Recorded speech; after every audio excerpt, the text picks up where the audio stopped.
Hello Banaras, good morning. क्या हाल है? अभी तक उठे कि नहीं भाई? वैसे तो आज आपका दिन है बनारस। हाँ, संडे को अक्सर काम पे जाने वालों का अजीब ही हाल होता है। अगर 6 बजे उठने की आदत है आपकी, तो संडे को भी हम और आप अलग ही उसी मूड में चले जाते हैं। अचानक से नींद खुल जाएगी, फिर याद आएगा कि अरे आज तो संडे है। चलो वापस सो जाते हैं। वैसे कभी आपने सोचा है बनारस कि क्यों हमें कोई और चाहिए ये कहने के लिए कि हमें टाइम पर सोना है? क्यों हम किसी का इंतजार करते हैं कि कोई हमें गुड नाइट कहे और उसके बाद हमें नींद आए? हम इतने डिपेंडेंट क्यों हो जाते हैं किसी पे अपना ख्याल रखने के लिए? क्यों हम ऐसा करते हैं? वक्त पर खाना खा लेना, अच्छा घर का खाना खा लेना, सादा सा खाना खा लेना, आराम से सो जाना, फोन को साइड में रख देना और एक लंबी सी नींद ले लेना, आराम से उठ के थोड़ी सी कसरत कर लेना या एक वॉक पे चले जाना। ये छोटी छोटी चीजें हम तब जाके क्यों करते हैं जब कोई तकलीफ आ जाती है। हम किताबों में अक्सर पढ़ते हैं कि सेहत जरूरी है, हेल्थ इज वेल्थ, लेकिन अगर बचपन से ही हमें ये बताया जाए कि वक्त पे सोना, वक्त पे खाना कितना जरूरी है, तो जिंदगी थोड़ी आसान हो जाएगी, है ना? पिछले 2 सालों में बनारस अगर हमने कोई एक चीज जानी है तो वो ये है कि सेहत से बड़ी कोई दौलत नहीं है। कई बार बड़ी तकलीफ होती है जब लोगों को इमोशनली हर्ट देखती हूँ, और वो भी खास इसीलिए कि उनकी पूरी की पूरी तसल्ली, मन की शांति किसी और पे बहुत डिपेंड करती है।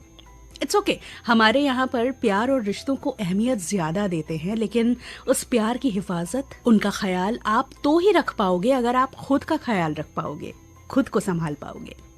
ये बात कोई माँ को समझाए जो अपनी सेहत का ख्याल कभी नहीं रखती। हमारे घरों में ऐसे एग्जाम्पल्स बहुत आसानी से मिल जाते हैं जहां हमारे बड़े बुजुर्गों को कभी बताया ही नहीं गया कि आपकी अपनी सेहत बहुत ज्यादा जरूरी है। अगर आप सही सलामत रहोगे तो हमारे सरों पे आपका हाथ रहेगा, आप छत हो हमारी। आपका स्वस्थ रहना बहुत जरूरी है। कोई बात नहीं, अगर उस जनरेशन को पता ना चला तो क्यों ना आने वाली जनरेशन को ये बताया जाए कि तुम्हारी सेहत से बड़ी नियामत कुछ और नहीं। उनकी तालीम के दौरान ही उन्हें बचपन से ही बताया जाए कि आपका इमोशनली फिट रहना, आपका हेल्दी रहना, वक्त पे खाना, वक्त पे सोना, अच्छी संगत रखना, अच्छे दोस्त रखना और अपना ख्याल रखना बहुत ज्यादा जरूरी है। इट्स ओके, अपने आप को प्रायोरिटाइज करना जरूरी है और इसके लिए कोई गिल्ट नहीं होना चाहिए मन में। तो खुद से बेपनाह प्यार करिए बनारस, कहीं जाइएगा नहीं। मिलती हूँ थोड़ी देर में। स्टे ट्यून्ड जो आपकी वाणी आकाशवाणी मेरे यानी सना के साथ। Good morning Banaras. हाँ जी, welcome back to Banaras number 1 radio show good morning Banaras, only on world's number 1 radio station आपकी वाणी आकाशवाणी। स्टूडियो की घड़ी में बज चुके हैं 7। तारीख है आज 29 जनवरी 2023 और दिन है आज रविवार का। तो चलिए शुरू करते हैं आज का सफर और देखते हैं क्या हो रहा है देश, दुनिया और शहर बनारस में खास। संत रविदास की जन्मस्थली पर संग्रहालय निर्माण का रास्ता साफ हो गया है। जी हां, माननीय मुख्यमंत्री योगी आदित्यनाथ जी की पहल पर संग्रहालय के लिए जमीन चिन्हित कर ली गई है और 4000 वर्ग मीटर में बनने वाले संग्रहालय में संत रविदास की संपूर्ण जीवन यात्रा को जीवंत किया जाएगा। जन्मस्थली पर बनने वाले संग्रहालय में संत के जीवन और दर्शन पर आधारित संग्रहालय में 5 बड़ी गैलरी भी होगी। इनमें 15वीं और 16वीं शताब्दी के दौरान होने वाले बदलाव के साथ ही संत शिरोमणि की आध्यात्मिक विरासत संजोई जाएगी।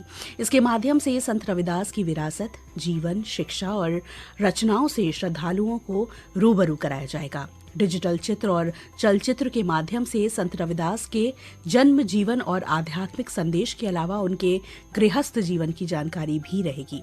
इसके अलावा संपूर्णानंद संस्कृत विश्वविद्यालय में भारतीय ज्ञान परंपरा केंद्र फरवरी से काम करने लगेगा। जी हां, कुलपति प्रोफेसर हरेराम त्रिपाठी जी ने बताया कि केंद्र के अंतर्गत 64 कलाओं का अध्ययन, पांडुलिपियों में निहित ज्ञान अनुसंधान को नए आयाम तक पहुंचाना है। विश्वविद्यालय में इसके खुलने से अनुसंधान को गति मिलेगी। फरवरी में माननीय मुख्यमंत्री योगी आदित्यनाथ जी इसका उद्घाटन करेंगे। इस केंद्र से प्राच्य विद्या का प्रचार प्रसार ऑनलाइन किया जाएगा और सरस्वती भवन पुस्तकालय की पांडुलिपियों के डिजिटलीकरण से वैश्विक स्तर पर लोग लाभान्वित भी होंगे।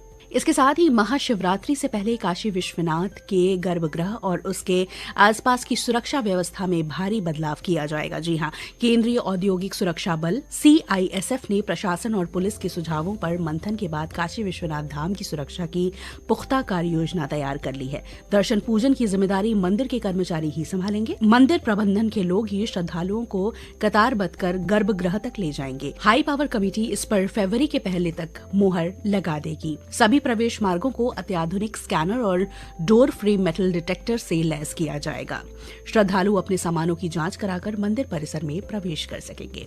इसके साथ ही सरकार इस वर्ष के अंत तक 10 लाख युवाओं को सरकारी नौकरियां देने के लक्ष्य के साथ आगे बढ़ रही है। जी हां, और इसी कड़ी में डाक विभाग नौकरियों की बड़ी खेप लेकर आ गया है। भारतीय डाक विभाग ने करीब 41,000 रिक्तियों की अधिसूचना जारी कर दी है। इसके तहत देश भर में 16,620 शाखा डाकपाल और करीब 25,000 सहायक शाखा डाकपाल डाक सेवकों की भर्ती की जाएगी। हायर सेकेंडरी पास युवा इंडिया पोस्ट GDSonline.gov.in पर आवेदन कर सकते हैं। आवेदन की अंतिम तिथि 16 फरवरी 2023 है और केंद्र सरकार अब तक 3 बार प्रधानमंत्री रोजगार मेला आयोजित कर चुकी है। इनके माध्यम से विभिन्न राज्यों के 2,17,000 से अधिक युवाओं को सरकारी नौकरी दी जा चुकी है। तो देर मत करिए और फटाफट से अपना आवेदन कर डालिए। इसके साथ ही बनारस जहां बीमार वहां उपचार की सोच को लेकर आगे बढ़ रही सरकार अब सस्ती दवाओं की उपलब्धता का दायरा बढ़ाने जा रही है। जी हां, इसके लिए गांव से लेकर शहर तक 9 प्राथमिक और सामुदायिक स्वास्थ्य केंद्रों में प्रधानमंत्री भारतीय जन औषधि केंद्र खोले जाएंगे। इनमें मरीजों को गुणवत्तापूर्ण दवाएं सस्ते दर पर मिलेंगी। यहां 2000 तरह की दवाएं सस्ते दर पर उपलब्ध होंगी। सिल्कॉन हेल्थकॉन प्राइवेट लिमिटेड की ओर से अभी पंडित दीनदयाल उपाध्याय राजकीय अस्पताल, मानसिक चिकित्सालय और रामनगर अस्पताल में जन औषधि केंद्र का संचालन किया जा रहा है। तो जी, ये रहा देश दुनिया और शहर बनारस का हाल समाचार। Now let's move on to the history and special events of today, that is 29th of January। आज ही के दिन देश के पहले समाचार पत्र हिकी गैजेट या फिर बंगाल गैजेट का कोलकाता से 1780 में प्रकाशन आरंभ हुआ। इसके साथ ही संगीत नाटक अकादमी की स्थापना ईयर 1953 में हुई। देश की सबसे पहली और 2 इंजन वाली जंबो ट्रेन तमिलनाडु एक्सप्रेस को आज ही के दिन ईयर 1979 को नई दिल्ली से हरी झंडी दिखाकर मद्रास रवाना किया गया। So this was all about today's special events and history. हाँ जी बनारस, देखिए मैंने आज शो की स्टार्टिंग में आपसे बताया कि हमारा सेहतमंद रहना कितना जरूरी है ना। ऐसे में बनारस कुछ बीमारियां ऐसी भी होती हैं जो बड़े ही धीरे धीरे बढ़ती हैं और बाद में एक बड़ा रूप और काफी कष्टदायी हो जाती हैं। ऐसी ही एक खतरनाक बीमारी है लेप्रोसी यानी कि कुष्ठ रोग, और कल यानी 30 जनवरी को है वर्ल्ड लेप्रोसी डे। तो इससे जुड़ी कुछ इंपॉर्टेंट बातें हमसे साझा करने के लिए मेरे साथ इस वक्त जुड़ चुके हैं एक बार फिर डॉक्टर VK पांडे सर। तो आइए सुनते हैं कि वो हमसे क्या कह रहे हैं। प्रिय श्रोताओं नमस्कार, मैं doctor VK Pandey, consultant homeopathic चिकित्सक, वाराणसी, आपके सेहत का दोस्त फिर हाजिर हूं कुछ आवश्यक स्वास्थ्य जानकारियों के साथ। 30 जनवरी 2023 विश्व लेप्रोसी दिवस है, जिसका थीम है act now and leprosy. World leprosy day का चुनाव एक फ्रांसीसी मानवतावादी द्वारा महात्मा गांधी के जीवन से प्रेरित होकर उनको सच्ची श्रद्धांजलि देने के निमित्त किया गया, जिन्होंने कुष्ठ रोगियों के लिए प्रभावी ढंग से काम किया। आज का दिन कुष्ठ रोगियों के प्रति समाज में व्याप्त भेदभाव खत्म करने के संकल्प का दिवस है। आज इस खास दिन पर सेहत कार्यक्रम के माध्यम से मैं समाज को 3 प्रमुख संदेश देना चाहता हूं।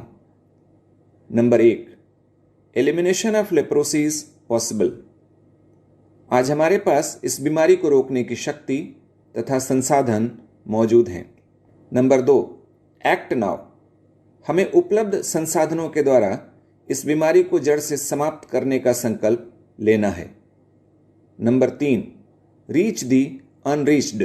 लेप्रोसी का इलाज संभव है, इससे कष्ट उठाने की आवश्यकता नहीं है और इसे फैलने से रोका जा सकता है। कुष्ठ रोग अथवा सुनबहरी का इतिहास लगभग 4000 वर्ष पुराना है तथा मानव सभ्यता की सबसे पुरानी बीमारी में इसका नाम दर्ज है। स्वास्थ्य आंकड़ों के मुताबिक कोविड-19 के पूर्व विश्व के 120 देशों में लगभग 2 लाख सक्रिय लेप्रोसी के केस पाए गए। वैश्विक स्तर पर कुष्ठ निवारण सघन अभियान के कारण लगभग 30% की गिरावट लेप्रोसी के इन आंकड़ों में पाई गई। ट्रांसमिशन, यह रोग कैसे फैलता है, आइए एक नज़र इस पर डालते हैं। लेप्रोसी एक जीवाणु जनित रोग है जो माइकोबैक्टीरियम लेप्री के संक्रमण से होता है।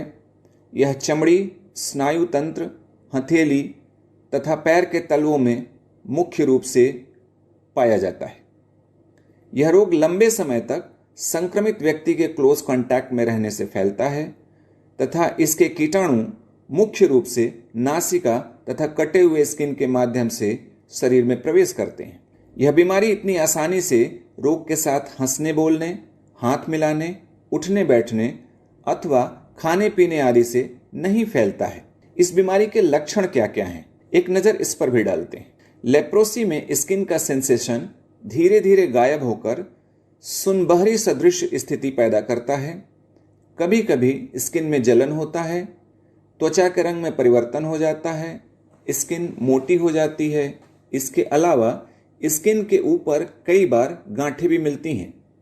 रोग के अत्यधिक बढ़ जाने पर बालों का झड़ना, आंख तथा मांसपेशियों में कमजोरी, नाक की हड्डियों, हथेली तथा पैर की हड्डियों में क्षरण दिखाई देने लगते हैं। लेप्रोसी का इलाज संभव है। वैश्विक स्तर पर विश्व स्वास्थ्य संगठन तथा सरकारों द्वारा निःशुल्क मल्टी ड्रग थेरेपी MDT उपलब्ध कराई गई है। इसका पूरा कोर्स करना चाहिए। इसके अलावा होम्योपैथिक चिकित्सा पद्धति में लेप्रोसी की श्रेष्ठ दवाएं तथा सफल इलाज है जो वंशानुगत चलने वाली इस बीमारी को समूल नष्ट कर देती है। होम्योपैथी में लेप्रोसी की कुछ दवाएं जो प्रभावी ढंग से काम करती हैं उनके नाम जैसे ट्यूबरकुलिनम, सिफिलिनम, हाइड्रोकोटाइल, कैलाट्रोपिस जी, स्कूकमचुक, मैक्सॉल आदि आदि। लेकिन इलाज एक होम्योपैथिक विशेषज्ञ की देखरेख में हो तो ज़्यादा अच्छा होता है। इसके अलावा खाने में संतुलित आहार लेना चाहिए। हरी साग सब्जी तथा फल फूल की मात्रा बढ़ा देनी चाहिए। मांस, मछली, अंडा बिल्कुल बंद कर देना चाहिए। अधिक से अधिक पानी पीना चाहिए तथा साफ सफाई पर विशेष ध्यान रखना चाहिए। आइए आज के दिन हम कृत संकल्पित हो इसका प्रण लें कि इस बीमारी के रोकथाम और इलाज में हम अपनी भागीदारी सुनिश्चित करेंगे और कुष्ठ रोगियों के प्रति समाज में व्याप्त भेदभाव को खत्म करेंगे। इसी के साथ मैं अपनी वाणी को विराम देता हूँ। अपना तथा अपनों का बहुत बहुत ख्याल रखिएगा। नमस्कार, धन्यवाद। Thank you so much, sir, for joining us. सो बनारस, आज तो संडे है। आज तो फैमिली और फ्रेंड्स के साथ घूमने का प्लान सेट ही होगा आपका, या फिर कुछ सोच रहे होंगे, है ना? तो अगर अभी तक कुछ प्लानिंग नहीं हुई है तो इस वक्त अपने शहर के सेंटर ऑफ अट्रैक्शन बने हुए टेंट सिटी के बारे में आपका क्या ख्याल है? देखिए भाई, बनारस में पर्यटन को बढ़ावा देने के लिहाज से यहाँ कई तरह की नई चीजों, एक्टिविटीज और कार्यक्रमों का आयोजन किया जा रहा है। जी हाँ, नदी किनारे टेंट में ठहरने का एक्सपीरियंस लेने के लिए ऋषिकेश जाने की जरूरत नहीं है। वो फैसिलिटीज आपको अब बनारस में ही मिलने वाली हैं। जी हाँ, जहाँ गंगा के किनारे रेत में करीब 200 टेंट बनाए गए हैं, जहाँ से बनारस की एक अलग ही तस्वीर देखने को मिल रही है। और एक खास बात यह कि यहाँ पर इसे गुजरात के कच्छ और राजस्थान की टेंट सिटी की तर्ज पर डेवलप किया गया है। 10 हेक्टेयर में फैली टेंट सिटी को 3 क्लस्टर में डिवाइड किया गया है। हर क्लस्टर में 200 टेंट हैं और विला, सुपर डीलक्स रूम की व्यवस्था भी है। यहाँ पर ठहरने के लिए Swiss cottage, reception area, gaming zone, restaurant, dining area, conference hall, spa, योग केंद्र, लाइब्रेरी, आर्ट गैलरी के साथ साथ water sports, camel horse riding के साथ ही काफी सारी कल्चरल एक्टिविटीज। वैसे बनारस यहाँ का एकोमोडेशन चार्ज जो है वो है 8,000 से 30,000 पर डे और खान पान के साथ बोट से गंगा दर्शन, गंगा आरती, श्री काशी विश्वनाथ मंदिर में VIP दर्शन, लाइव म्यूजिक, सांस्कृतिक कार्यक्रमों का आप आनंद उठा सकेंगे। यहाँ पे रुकने के लिए बुकिंग्स जो है वो आप ऑनलाइन और ऑफलाइन दोनों तरीकों से कर सकते हैं। और अगर आप ऑनलाइन बुकिंग करना चाहते हैं तो आपको ज्यादा कुछ नहीं करना है। tentcityvaranasi.com पर जाकर आप यहाँ ऑनलाइन बुकिंग करा सकते हैं। तो देर मत करिए बनारस वासियों। और देखिए, जो लोग बनारस से नहीं हैं उन्हें तो यहाँ जरूर आना चाहिए, क्योंकि बहुत सारे लोगों को मैंने ये कहते सुना है कि बनारस में घाट के अलावा और है ही क्या। तो भैया, उन्हें तो मैं स्पेशली यही कहना चाहूंगी कि यहाँ एक नहीं अनेक चीजें हैं जो एक्सप्लोर। तो एक बार आइए तो सही। और एक खास बात बनारस ये कि आज आप कहीं भी कभी भी बैठकर सुबह 11 बजे से सुन सकते हैं माननीय प्रधानमंत्री श्री नरेंद्र मोदी द्वारा मन की बात FM 100.6 news on AIR app और मीडियम वेव के मीटर पर। कि अब बस मैं आपको छोड़े जा रही हूँ विद द सुपर ट्रैक। मिलूंगी आपसे 8:45 पर मधुरिमा के साथ। अब से थोड़ी देर में यानी 7:20 से प्रादेशिक समाचारों का सिलसिला जारी रहेगा हमारे गोरखपुर केंद्र से। So now this is Sana heading of. खुश रहिए, प्यार बांटिए और 24 घंटे में किसी ना जानने वाले की खुशियों की वजह बनिए। जैसा कि मैंने हमेशा कहा है, कहती हूँ और कहती रहूंगी कि बहुत सुकून मिलेगा। ट्राई जरूर कीजिएगा। चलती हूँ, टाटा बाय, दुआओं में याद और अपना ख्याल रखिएगा। Happy Sunday.